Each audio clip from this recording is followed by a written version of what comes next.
السلام عليكم. النهارده ان شاء الله هنتكلم عن تولز جميله جدا من هيك فيجن، من خلالها تقدر تعمل حاجات كتير جدا في كاميرات هيك فيجن. بس النهارده هنتكلم على جزء معين وهو الابجريد او تحديث الفريم وير بتاع الكاميرات. عن طريق التولز دي تقدر تعمل ابديت لاكتر عدد من الكاميرات مره واحده. يعني لو عندك كل الكاميرات موديل واحد او بتستخدم نفس الفريم وير، تقدر تعمل لهم ابديت في وقت واحد. طيب هنبدأ عندنا الأول، ناخد موديل الكاميرا بتاعنا. تمام، اللي هو ده، دي الكاميرا بتاعتنا. تمام، اللي هي الكاميرا اللي هي دي اس 2 سي دي 1053. تمام، هنيجي على السورس الريسورس هنا. تمام، وهنيجي على الفريم وير ونعمل داونلود للفريم وير. تمام، وبعد كده بعد ما نحمل فريم وير هنعمل له، هنفك الضغط بتاعه ونحطه في ايه، في فولدر. تمام، احنا كده حملنا الفريم وير. نرجع بقى للبرنامج بتاعنا. طيب بعد ما حملنا الفريم وير بتاعنا، تمام، هنيجي هنا بقى نضيف الكاميرات اللي احنا عايزين نعمل لها ايه، نضيفها، نعمل لها ابجريد. تمام، هنيجي هنا. تمام، هنعلم على كل الاجهزه اللي عندنا. تمام،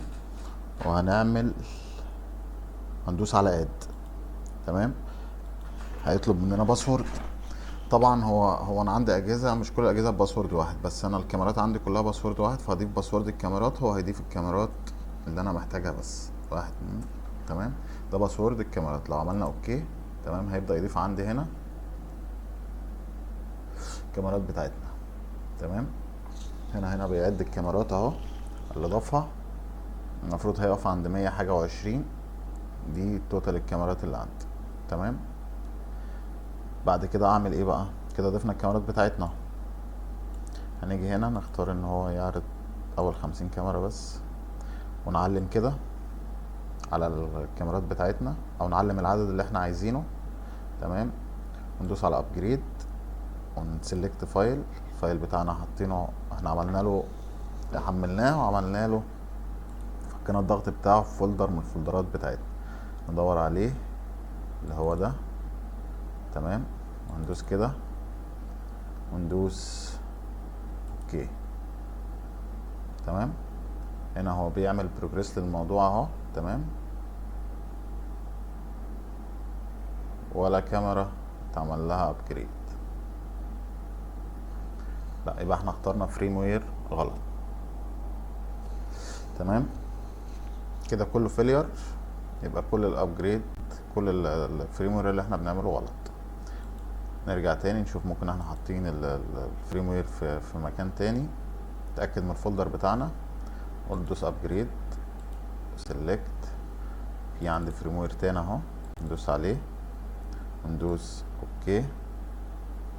ويتنج فور ابجريد. تمام، الكاميرات كده هو بدأ يعمل ابديت لمجموعة من الكاميرات. الكاميرات اللي الفريم وير بتاعها غلط مش هيعمل لها ابديت، بيقول لك فيلير. الكاميرات اللي الفريم وير بتاعها مظبوط بيبدأ يعد فيها اهو. تمام، هو بادئ هو في اول 30 كاميرا، لان احنا في المفروض بنحدد عدد الكاميرات اللي احنا عايزين نعمل لها ابجريد. تمام، هنستنى بقى معاه شويه لحد ما ايه،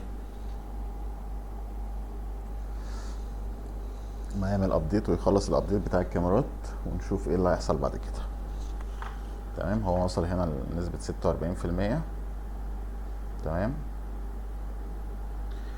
وهنا في كاميرات مثلا معانا 48% في الابديت، في هنا 33. هو كل الكاميرات اللي قصادها العلامة دي بتحمل. الكاميرات اللي هي الفريم وير بتاعها غلط اهو، تمام، مش هتحمل. تمام، احنا عندنا هنا هو بيختار الكاميرات اللي ينفع ينزل عليها الفريم وير. تمام، وهنا عندي قال لي في 23 كاميرا فيلير، اللي انا باخد من التوتال كاونت 50. فيلير 23، سكسس لسه ما قالش حاجه لانه لسه ما خلص ابجريد لحاجه فيهم. تمام، هنستنى يخلص ونشوف بعد كده هنعمل ايه. والموضوع سهل جدا، بس طبعا مش هنستخدمه الا اذا كان عندك مجموعة كاميرات كتير وعايز تعمل لها ابجريد مرة واحدة، ابجريد للفريم وير طبعا. ما تنساش بقى وانت كده واحنا مستنيين كده تعمل اشتراك في القناة وتفعل زر الجرس عشان يوصلك كل فيديو جديد احنا بننزله. طيب احنا هنا عندنا الكاميرا دي مثلا وصلت 81 ودي 82، في حاجات 83. تمام.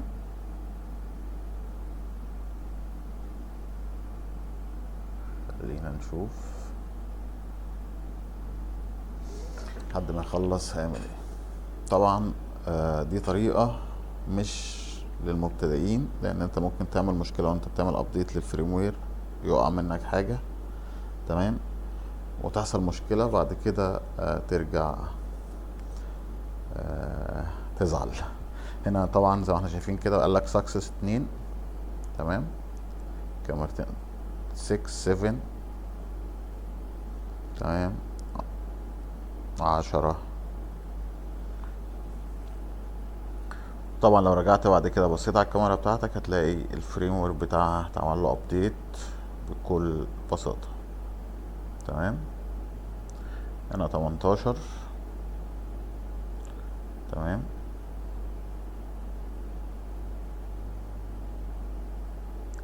كده المفروض هو عنده 50، عندك 23. تمام. المفروض يبقى عندنا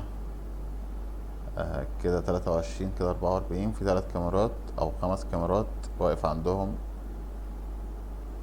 لان في الغالب هما مش كاميرات. عشان كده يعني عندنا ده سويتش مثلا وده سويتش مش هعمل له ابديت، وده موديل مختلف وده موديل مختلف مش هعمل له ابديت. طيب هو كده بيخلص وبيبقى احنا كده تمام، مفيش عندنا اي مشكلة، نقدر نرجع للكاميرات ونشوف الكاميرا بتاعتنا تعمل لها ابديت ولا لا. وده بكل بساطة ازاي تعمل ابجريد لكل الكاميرات مع بعض مرة واحدة. شكرا واستنونا في فيديو جديد.